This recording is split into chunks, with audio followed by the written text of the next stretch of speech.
यशोदनन्दना व्रजजनरञ्जना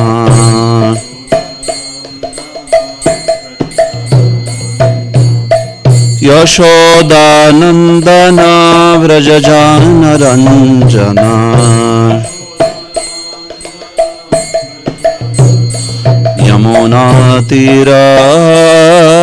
यमुनातीरवनचारी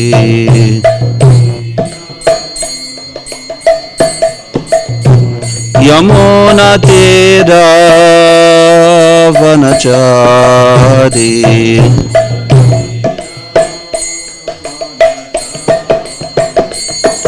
जय राधा माधव कुंज बिहारी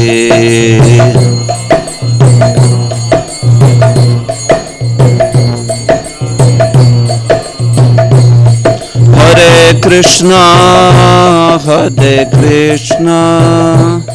कृष्ण कृष्णा हरे हरे हरे राम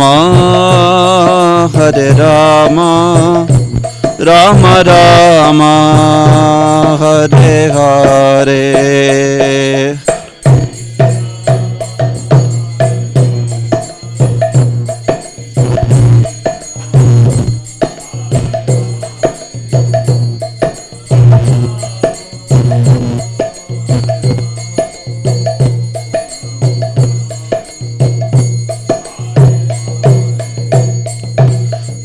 प्रभुपद जय प्रभुपद प्रभुपद जय प्रभुपद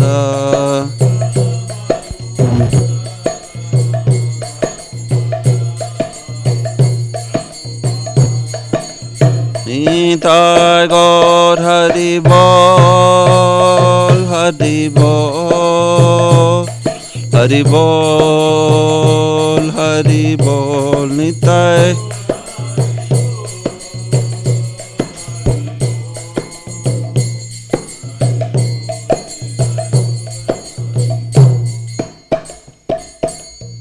निताय गौर प्रेमानंदे। श्री हरिनाम संकीर्तनम की ग्रंथराज श्रीमद् भागवतम की श्रील प्रभुपाद की।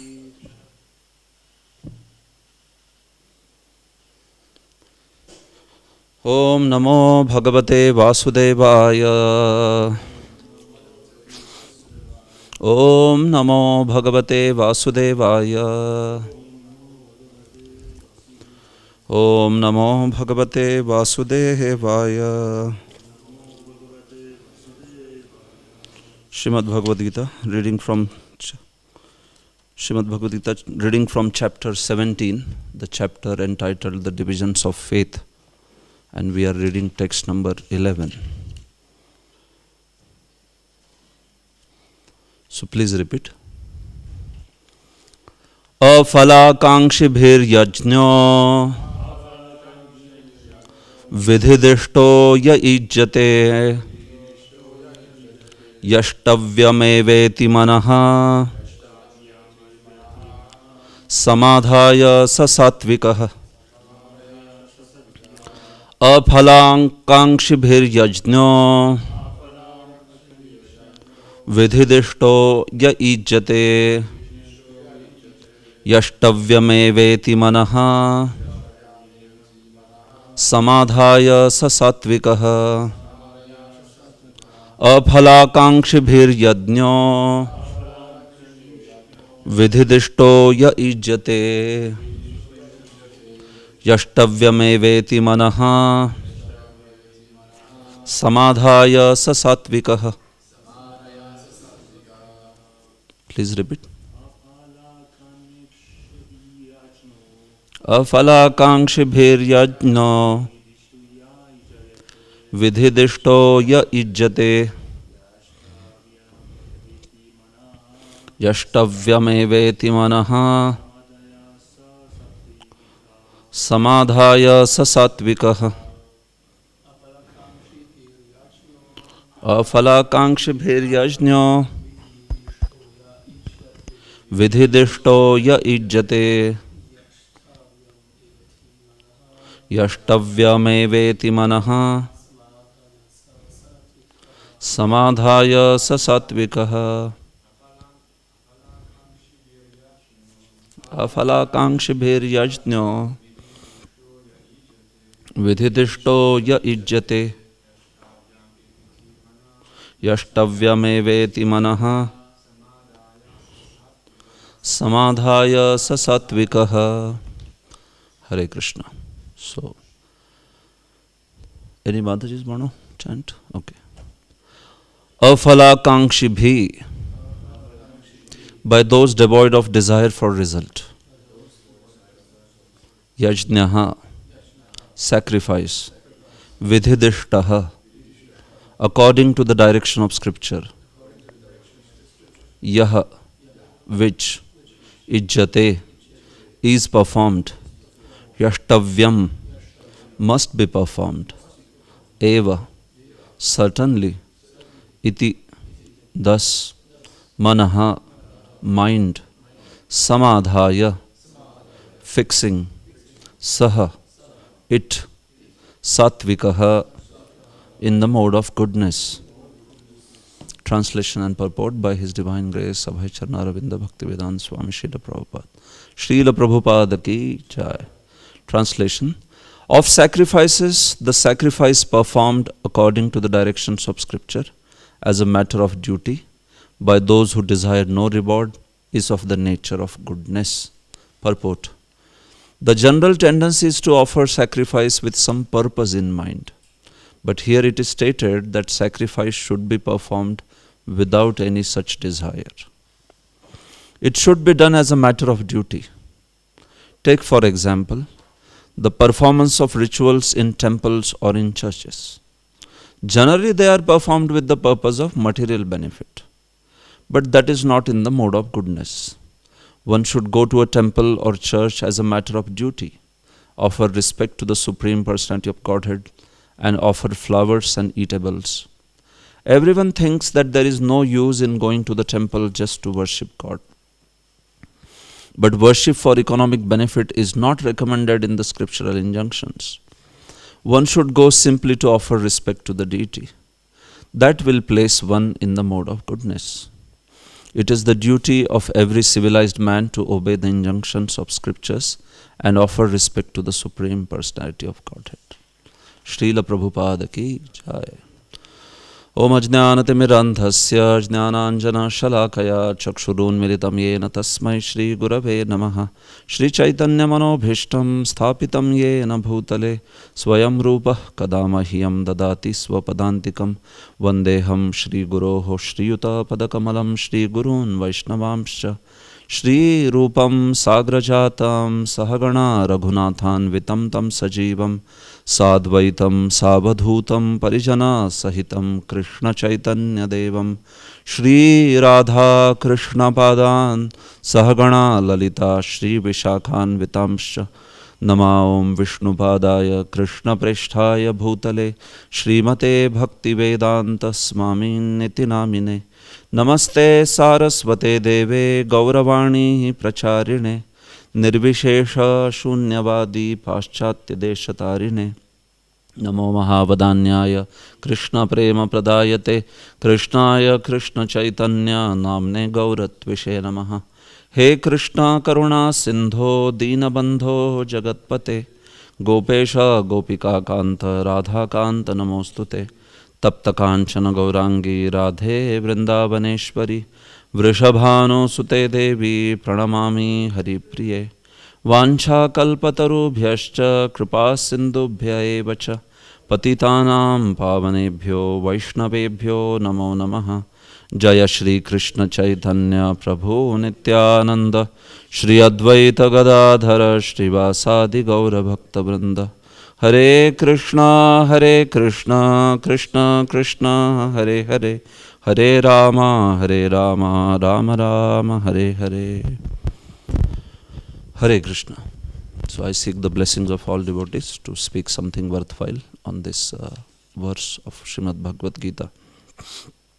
Srila Prabhupada in the book Science of Self-Realization, he quotes translation of Gita Dhyanam These are some popular verses credited to Sripad Shankaracharya, or sometimes they are also credited to another Acharya from Varanasi called as Sripad Madhusudan Saraswati. So he was a very well-known Mayavadi, but then towards the end of his life he became a devotee, and he has written a good commentary on Bhagavad Gita. So sometimes they credit these verses to him, also sometimes to Shankaracharya. So Prabhupada has quoted only the translation in his Science of Self-Realization. So the first verse in that goes like this: Prapanna parijataya totra vaitraika panaye jnana mudraya krishnaya gitamrita duhe namaha. Sripad Shankaracharya says, I offer my obeisances to that Lord Krishna, Gitamrita Duhe, one who is milking the nectar of Gita, Gitamritam Duhe, one who is churning out the nectar of Srimad Bhagavad Gita. The Upanishads are often compared to a cow. Sarvopanishado gavo dogdha gopalanandana partho vatsa sudhir bhokta dugdham gitamritam mahat. It is said. The Upanishads are compared to a cow, and Lord Krishna is very well known as Gopal, cowherd boy, right? So he is churning out the cow of Upanishads and bringing out the milk. What is that milk? Srimad Bhagavad Gita, And then whenever, those of you who know how you milk a cow is usually the cow will not start giving milk unless until you bring the calf near her. So calf is brought near her, and when calf touches her, then the cow, usually starts giving milk like that. So Arjuna is compared to the calf, Partho vatsa sudhi bhokta. So Arjuna is like that calf, and the milk is the Gita, the cow is the Upanishads. And then cow gives enough milk that the calf can drink, and so much of it remains, right? She has that much milk. So by message of Bhagavad Gita, Arjuna is himself enlightened, and Partho vatsa sudhihi bhokta. All the intelligent people studying the Srimad Bhagavad Gita, sudhihi, they are considered to be like they are the ones who are also getting to drink the milk of Bhagavad Gita, like that. So Sripad Shankaracharya says that Shri Krishna is such an amazing personality who, on one hand, he says, Prapanna parijataya totra vaitraika parnaye. In one hand of Krishna, he is having the vetra, meaning the stick that he was using to drive the horses. The scene is of the scene that we are depicting is of Kurukshetra war, where he is Parthasarathi, charioteer of Arjuna. So in one hand of Krishna, in left hand of Krishna, he holds all the ropes controlling the horses and also the stick to control them. So he has held that in one hand, in his left hand. And in right hand, he is having Jnana Mudra. Jnana Mudra. How is Jnana Mudra? Jnana Mudra is like this, So by having Jnana Mudra, he is instructing Arjuna in Bhagavad Gita. That's Krishna's pose on the Kurukshetra battlefield when he's instructing when he's instructing Arjuna. Jnana Mudra by one hand, and on other hand, he's holding this ropes and the stick to drive. So what is so surprising, Shankaracharya says this is an amazing combination. Usually a charioteer is not supposed to be somebody who is speaking with a Jnana Mudra, right? The most enlightened person speaking with Jnana Mudra. And what is he holding? He is holding the ropes of the horses and the stick to chariot. So he says this is Krishna. He's just amazing combination. He can be on one hand, a cowherd boy, like in India, maybe at other places also, but in India, if you are not studying properly, if a child is not studying properly, then they will say, hey, what, you want to become a cowherd or what? In future, you will become a cowherd, so please study. Like that they say. My father would say also that to me. If he found me running around, he would say, "You want to become coward or what?" Like that. So then I developed an idea that being a coward is something very deadly. Looks like it's a failure, big failure, But then Krishna is the cowherd, Gopal. Huh? So hardly did we know that we will dedicate our life in trying to serve a cowherd boy, right? That is Krishna, So he is said to be that amazing combination. That's how he is glorifying. So Srimad Bhagavad Gita, the speaker Krishna. Of course, we know Krishna is Supreme Personality of Godhead. He is doing this pastime of just being a charioteer. But he can be like that. He can take such a role for his devotees, such a humble role of being a charioteer. But at the same time, he remains transcendental. As soon as his friend is bewildered, he becomes the most enlightening, personality for him by speaking Bhagavad Gita. And not only Arjuna, in fact, enlightening the whole cosmic manifestation through his message. So that's actually Gita. It's nectar churned out from the Upanishads. If we have to read Upanishads, they are very tough. There are 220 Upanishads available, out of which 108 are very prominent. And in that, 11 are the most prominent. And they're very tough to understand. The message is very tough. It's not easy. Like we study one Isha Upanishad in our Bhakti Shastri. So similarly, there are many other Upanishads. But Lord Krishna has given the essence of all those Upanishads and says, take it. This is it. This is the essence of Upanishad. So even if we know Bhagavad Gita very nicely, we study it, we can deal with the Upanishadic subject matter. So that's the glory of Gita. Here in this chapter, as we have been studying from some time, the divisions of faith, Shraddha, Traya, Vibhaga, Yoga, Shraddha, Traya, the triad of the faiths. What is Satviki Shraddha, meaning the faith in the mode of goodness, then what is faith in the mode of passion, what is faith in the mode of ignorance. So, under those faiths, what kind of food do those personalities eat, meaning the people in having that kind of Shraddha. If you have a Shraddha in the mode of Sattva Guna, Satviki Shraddha, so what kind of food you eat, what kind of sacrifices you perform, what kind of charity you give, what kind of penances you perform, that is being explained in this chapter. So that's why in the initial few verses, Krishna explains the three kinds of faith, and then he is explaining the activities of those who have that kind of faith by talking about, food in the three modes, then yajna in the three modes, dana in the three modes, and tapa in the three modes, like that.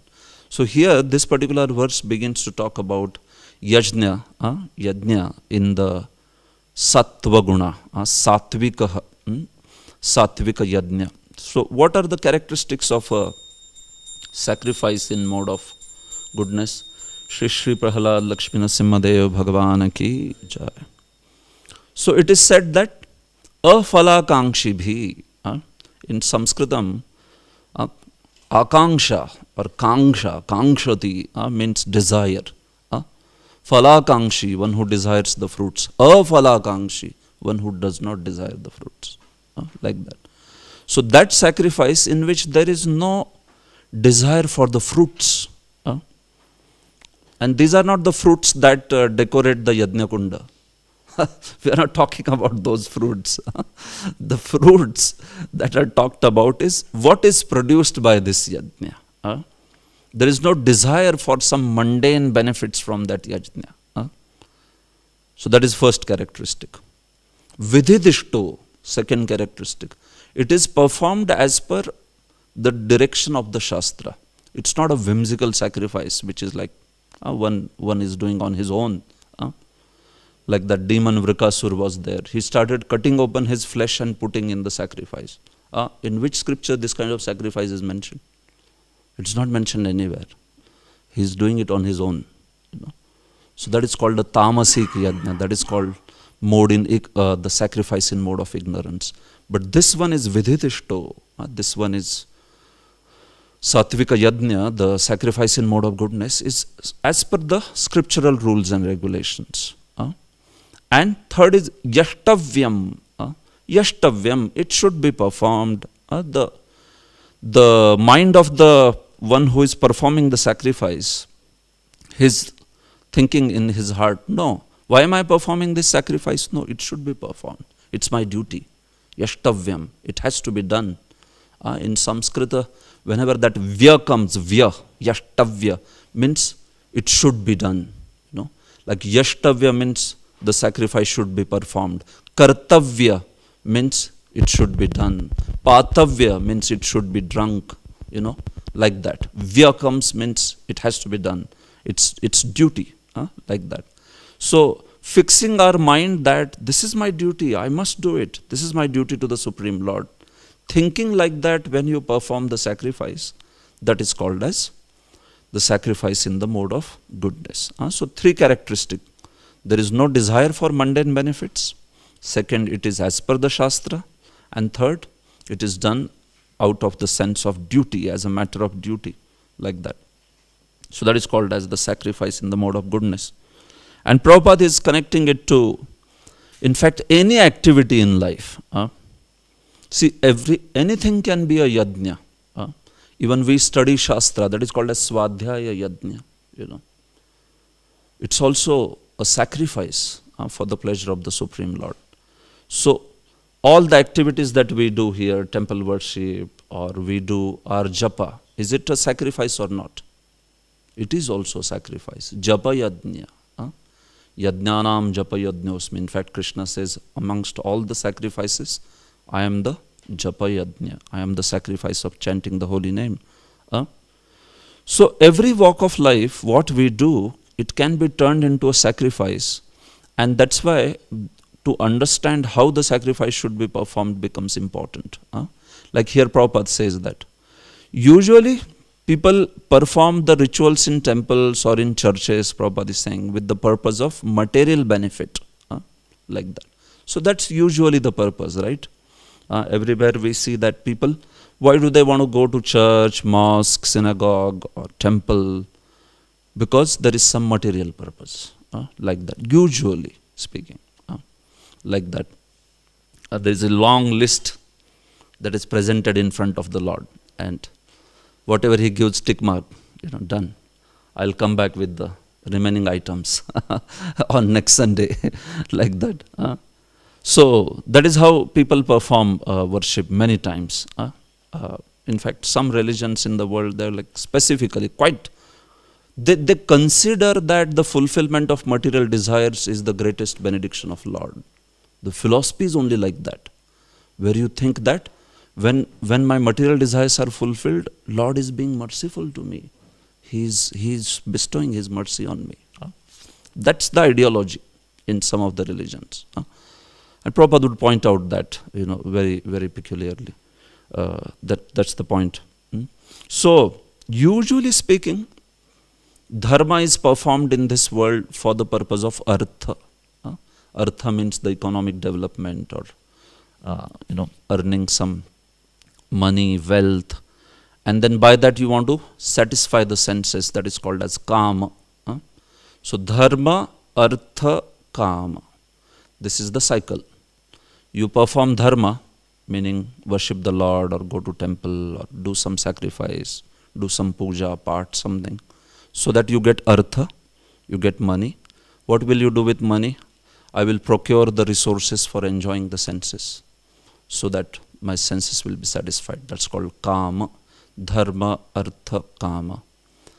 And the path that focuses on this in the Vedic life is known as karma kant. It focuses on these three aspects only, dharma, artha, kama. They don't speak about moksha, karma kant, ritualistic sacrifices. And they only speak about dharma, artha, kama. Perform dharma, get artha, by artha, enjoy the senses. Senses are satisfied, again perform dharma. Again get money, satisfy senses, again perform dharma, like that. So that's why Krishna speaks about them also in Bhagavad Gita 2nd chapter, 2.42, 43. In those verses he speaks. where he says that Vedavadarata Partha Nanyatastiti Vadina. Like that. These are all aspiring for heavenly planets and performing these sacrifices and all that. So that mentality of only desiring material enjoyment is there in the Vedas also. This is what I want to say. It's there in the Vedas, it's also there in the other religions of this world, man-made religions of this world. So it's there. That mentality is just everywhere there. That's there even in the Vedas. The path of the Vedas where that mentality is there is called as Karma Kanda. And then Dharma, Artha, Kama, and the fourth one, Moksha, is desired by the followers of Jnana Kanda. You have heard Jnana Kanda? Jnana Kandis are the ones who are students of Vedanta. They study Vedanta, Upanishads, and their goal of life is Brahman. I want to merge in Brahman, that impersonal absolute truth. That is called as the desire for the moksha, the desire for the liberation. Dharma, Artha, Kama, and the fourth one, Moksha, Jnana Kand. Karma Kand, Jnana Kand. So Bhagavatam, or the real Bhagavad Dharma, it rejects all four. It rejects Dharma, Artha, Kama, Moksha, everything. And we accept what as the goal of life? These are the popular goals of life, Dharma, Artha, Kama, Moksha. They are known as Purusharthas in Vedic life. Purushartha. These are considered to be the goals of life. Bhagavatam doesn't accept any of these as goal of life. What does Bhagavat accept as the goal of life? The love of Godhead. Prema. Panchama Purushartha. It accepts those four goals of life, meaning as inferior goals. When I'm saying it doesn't accept, meaning I'm not saying that. See, basically it says that it is inferior. The superior goal of life is love of Godhead. Whatever we do it for the pleasure of the Lord, not for material enjoyment, not for moksha, nothing. We do it for just pleasing Krishna, just pleasing the Supreme Lord, like that. So that goal is called as the goal which is transcendental. So it is higher than even this verse, that goal. That goal is not even sattvika, it is shuddha sattvika, it is nirguna, it is transcendental. So if you are thinking we desire for following text 11, no, we don't desire to follow text 11 also. As the practitioners of bhakti, we want to transcend even this verse, which is talking about sattvika yajna, which is talking about yajna in the mode of goodness, So, goodness basically has a sense of, I do something as a matter of duty. I do it as a duty. Why should I worship the Lord? Oh, it's my duty. I should worship the Lord. Because I have got so much from the Supreme Lord. So that's why I should worship. So it's my duty. So the Krishna consciousness is higher than this also. It is not duty. It is love. We want to worship the Lord because we want to please Him. We want to love Him. Out of love we want to worship the Lord. Okay? So that's why Krishna consciousness is actually nirguna. It is higher than even this. Not just as a matter of duty, but as a matter of developing love for the Supreme Lord. So initially we may not have that love. That's okay. But we do it with a desire to develop that love. That one day may I have pure love for Krishna, and may I do it only for the pleasure of Krishna. Right now maybe I have some other desires. I am doing it with some material desires. But we pray to Krishna that I want to do it for your pleasure. Pure, just for your pleasure. Nothing else. And this way. So this is how fear, desire, duty, these three platforms, worshipping the Supreme Lord at fear, desire and duty. That is what is tamoguna, rajoguna and sattva-guna. Fear, worshipping the Lord out of fear, accept or burn in hell. They speak like that sometimes. The preachers you have heard. Accept or burn in hell. You accept, otherwise you will burn in hell. So, burn in hell. I don't want to burn in hell. Like that. Or even in Vedic literatures, there is this description of hells, 5th canto. It talks about hell. So why is that? Oh, you've become fearful. I don't want to go to hell. So I will practice, some sort of dharma, spirituality, that way. Sometimes people say also, right? He is a very God-fearing man. You have heard this term is there. God-fearing. Oh, he's very God-fearing. We want to be God-fearing or God-loving? What do we want to be? We want to be God-loving, right? We don't want to be God-fearing. Our Narsimha Dev is most fearsome, but devotees are most delighted, right? They want to love the Lord, and they want to, they always are happiest in the presence of Lord Nrsimha Dev. So Nrsimha Dev may be fearful for those who are demons, but for devotees he is most loving, he is most, caring, right? So that's how. The platform of fear is on the platform of tamoguna, where one performs something out of fear, like that. Or it could also be when you want to perform religion for the sake of destroying others. This is also yajna or worship in the mode of ignorance. Why are you worshipping? You want to harm others. Like all this black magic and all, right? Voodoo, black magic, and tantra, vama tantra in Vedic, left hand tantra, So this is all, with a desire to do some harm to somebody. So that kind of worship, although it is from Shastra, it is also from scripture, but that kind of worship is tamasic. It is a tamas, meaning it is in mode of ignorance. Mode of passion is next, desire, where you desire. We talked about it just now. Where you desire some sense enjoyment, you desire some material benefits.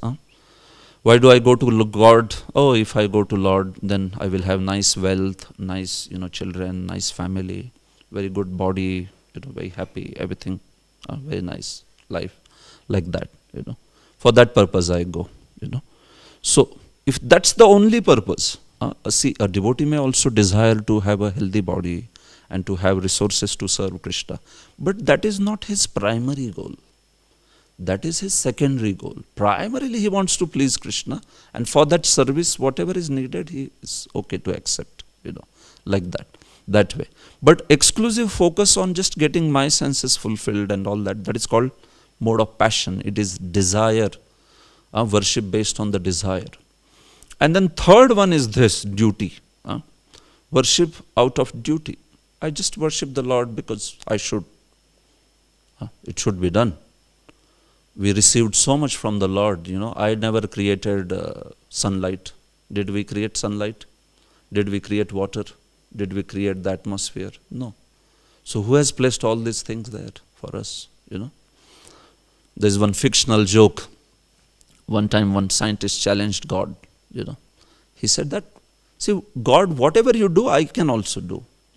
Technology has gone so much ahead, So he said to God, whatever you can do, I can do. So God said, really? Yeah, whatever you do, I can just replicate everything, So God said, okay. So God took hydrogen and he took oxygen, H2 plus O2, H2 plus O2, whatever, 2H2O.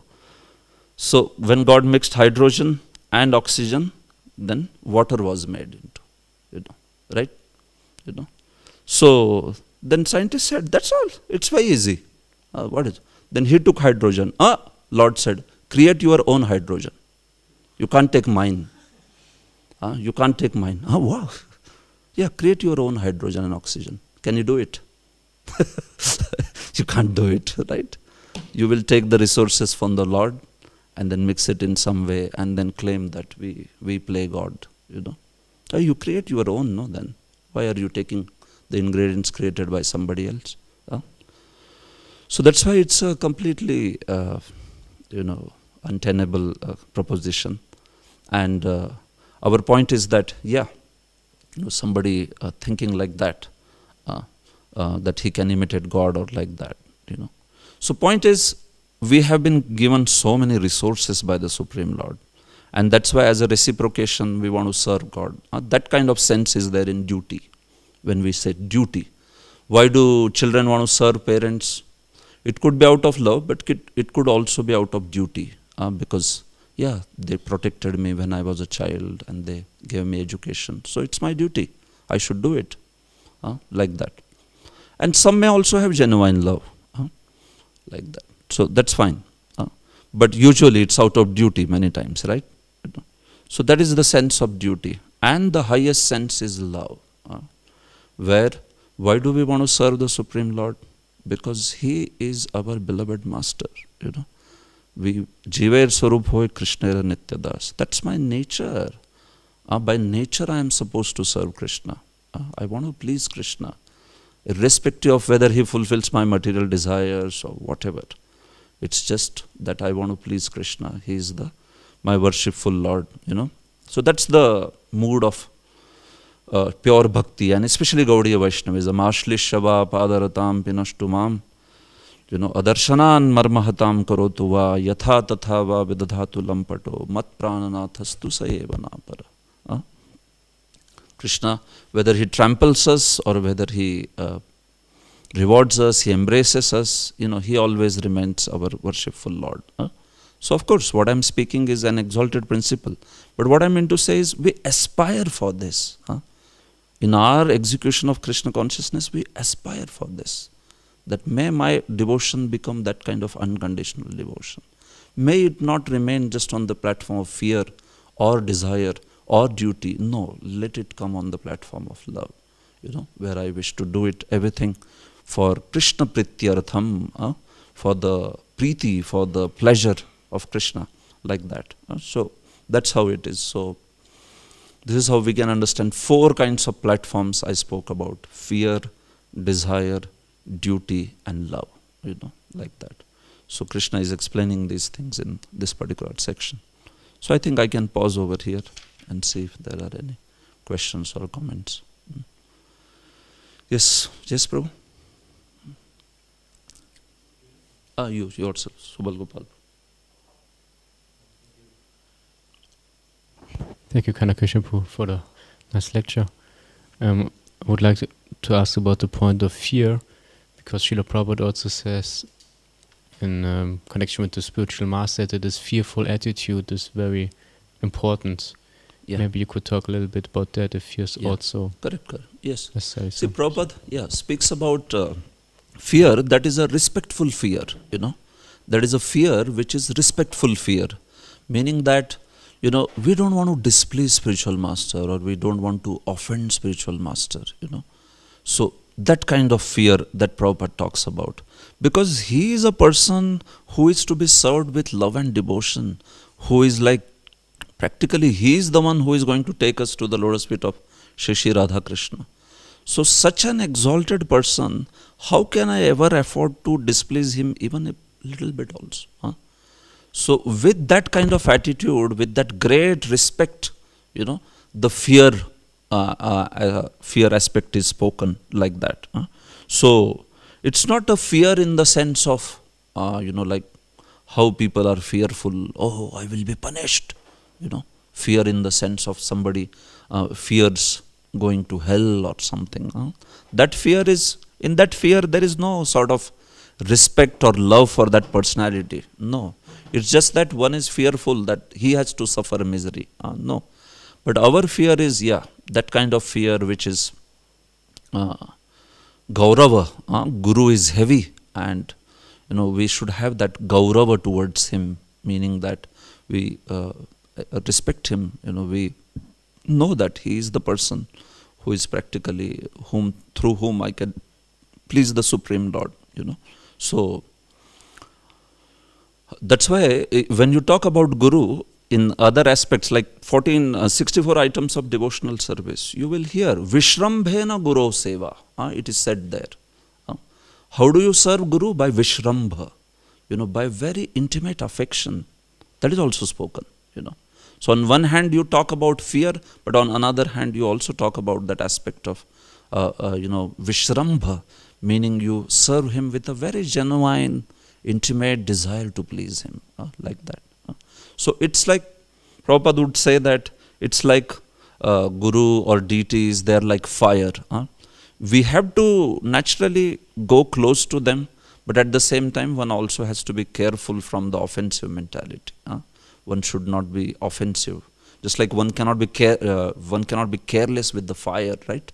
The fire is there. Where is the, you will get burnt. No, you are very careful. So similarly, here also, the aspect of not offending them, that is what, from that angle we talk about fear. But there is also this whole aspect of serving Guru. Tadvidhi, pranipatena, pariprashnena, sevaya. We have to serve them with Guru, serve Guru with Vishramba, with a very genuine desire to please them. That's the kind of sense is there. Okay? Okay, first we can have Julian Prabhu ask. Hare Krishna. Hare Krishna Prabhu.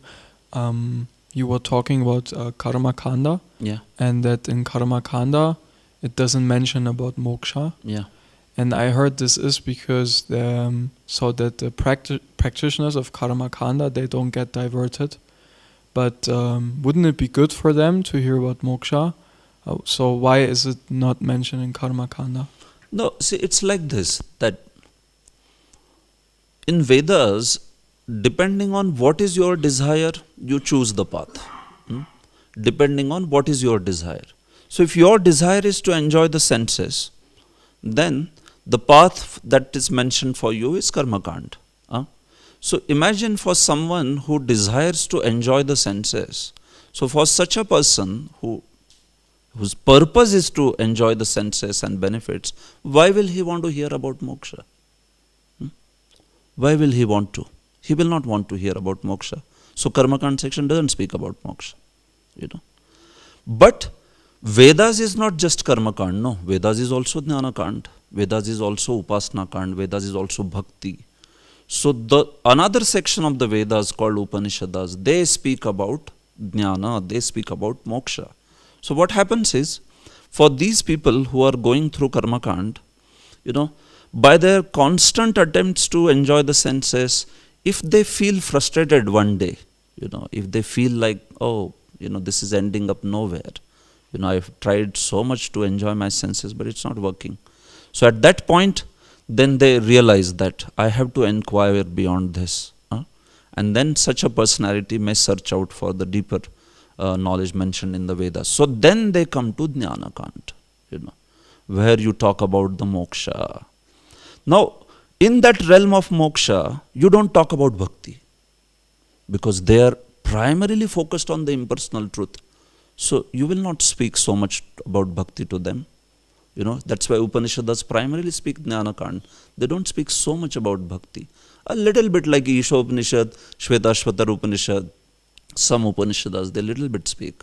But primarily is Brahma, Brahma, Brahma, Brahma Mukti, Brahman, Brahman Mukti. Because that's what they are desiring. So Vedas being the desire fulfilling trees, they allow that particular practitioner to accept that particular path. Then you take up to the path of bhakti, or like that, you see, you will denounce, meaning you will reject Karma Kanda also, Jnana Kanda also. And you will talk about the love of God. You will talk about Krishna Priti. So it is like based upon basically the path, which path they take, accordingly they are given the knowledge. So once in a while they may hear some denunciation of that particular path also, but primarily they are focused. So even if a Karma Kanda hears in between, where Jnana Kanda, moksha is criticizing Karma Kanda, but he'll not pay much heed. He will say, it's okay. This is the path that I follow. That way. So this is how it is. So Vedas act as a desire fulfilling tree. So it depends upon what you want. If you want the real thing, they are ready to give. This way. Make sense? Okay. Prabhu?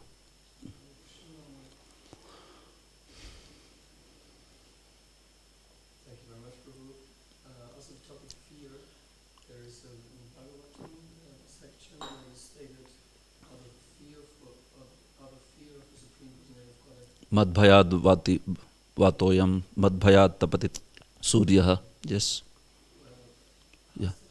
The Kapila speaks about it, that because of my fear the wind blows, because of my fear the sun gives the heat, because of my fear the Indra and the Chandra, they give the benedictions.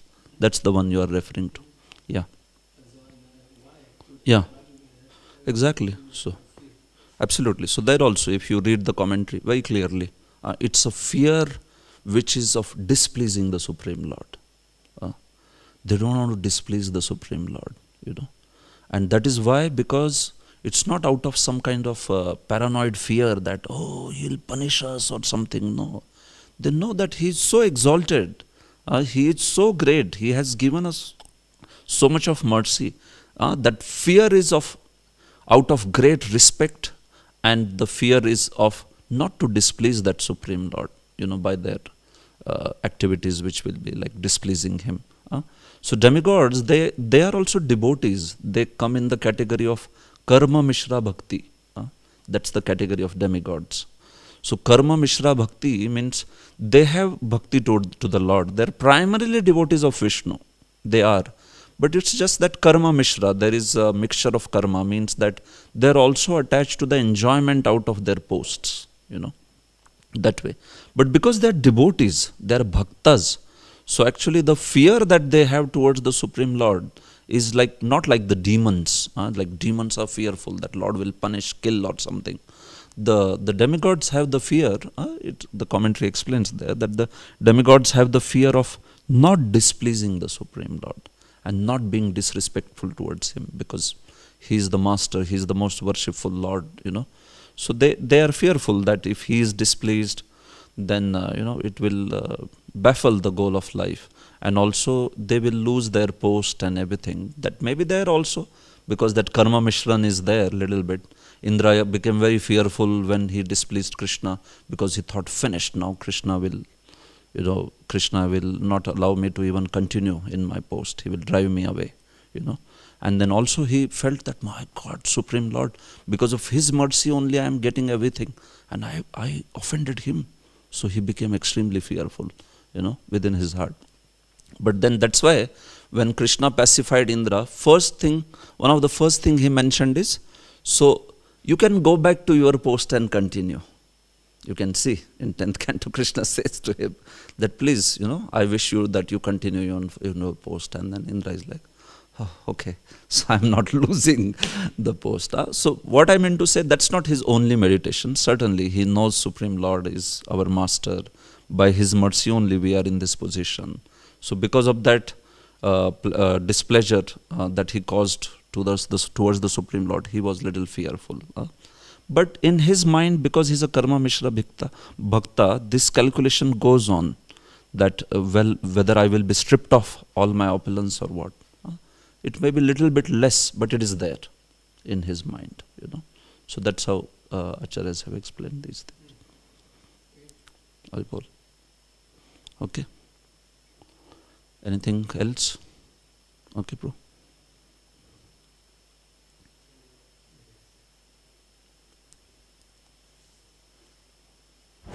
Just if I understood correctly the point of the Fear. material, not fears now, hopefully quite clear, but about the material modes and then the aspiration for just pleasing Krishna with devotional service. So as a devotee, we would like to first elevate ourselves in the modes, and then this is the goal and desire to only do the service out of pleasing Krishna. Did I understand this like correctly? Yeah, see, basically as devotees, we want to aspire, right from beginning we want to aspire for pleasing Krishna only. It's just that, you know, that in order for that stage to reach, it may take time. So we can see, if we wish to utilize the higher mode so that we can get rid of the lower mode, we can use it, no problem. Like I was saying the other day also, if somebody is just all day sleeping and wasting time and doesn't have much anything better to do, it's good for such person to take up some, you know, dynamic thing and run around. The passion is good in that case. So there he should not say, oh, actually it is mode of passion, it's not good. Oh, but you are in ignorance, so it's better. You know, from ignorance you come to passion, no problem. That's certainly good that way. But then better than passion is the goodness. Why? Because in passion there is no knowledge, there is no sense. What am I doing? He's just running around, you know. But he doesn't understand, you know, why I'm doing this, how this will nurture me, which is good for me, which is not good for me. Yeah, he just wants to run around. So that's why better than that is goodness. And better than goodness is mode of pure goodness, in which there is this full consciousness also that I want to do everything for the pleasure of Guru and Gauranga, Supreme Lord, So if you see our activities, we will begin directly with the activities of devotional service, isn't it? We are not doing activities first of passionate, some passion activities, and then we go to some goodness, and then finally we come to the transcendental activities. No. Directly you will ask person to begin chanting Hare Krishna, which is the transcendental activity. So the activities that we take up, directly we take up to the process of bhakti and the transcendental activities. Prabhupada, he didn't ask hippies to first they were in ignorance, so then first let us give them the process of passion, something, and then you give them some process by which they will come to good. No, direct, start chanting Hare Krishna, that way. So these modes are there. Sometimes we may have misunderstanding that if you have to come from tamoguna to Shuddha Sattva, you have to first from the tamoguna you have to come to Rajo, then from Rajo you have to go to goodness, and then you have to come. No, it's not like that. Jiva Goswami clearly explains, somebody may be at Tamo, and then you give him bhakti, zup, he can be picked up to Shuddha Sattva. It's possible. It's just that certain ideas, certain lifestyle change has to be done, which is in a goodness, that will happen because mode of pure goodness also includes some aspects of goodness, like, the person has to get up early in the morning, and then person should, lead a sattvic lifestyle. So that change will automatically happen. But what I'm trying to say is, you don't have to take people from one step to another or like that. We directly engage them in bhakti, and because bhakti is even beyond sattva guna, so naturally the person will pick up all those traits which are expected. So bhakti is nirguna, but that nirguna bhakti, the transcendental bhakti, had some aspects which are there of sattva guna, right? Like a jnani. Imagine karmakandi. See, karmakandi is the path of Prabhu Rajoguna. If you see, they desire the sense enjoyment. So it's a path of Rajoguna. But do they take bath in the morning or not? They take bath in the morning. Do they get up early in the morning or not, karmakandis? Oh, they get up, certainly they get up early. So now you see, this is a common denominator for a bhakta also. A devotee will also get up early in the morning. A devotee will also keep a sattvic lifestyle. So it is like this. All these paths, like karmakand, jnanakand, or bhakti. So some path may be in passion, some may be in goodness, some may be in pure goodness. But a certain denominator from sattva will always be there. So that's why even if you engage somebody directly in bhakti, you will find that he will come to sattva guna soon. It will happen. So that's how it is to be understood. It makes sense? Okay. Haribol. Granthraj Bhagavad Gita ki jai. Srila Prabhupada ki jai. Hare Krishna. Hare Krishna.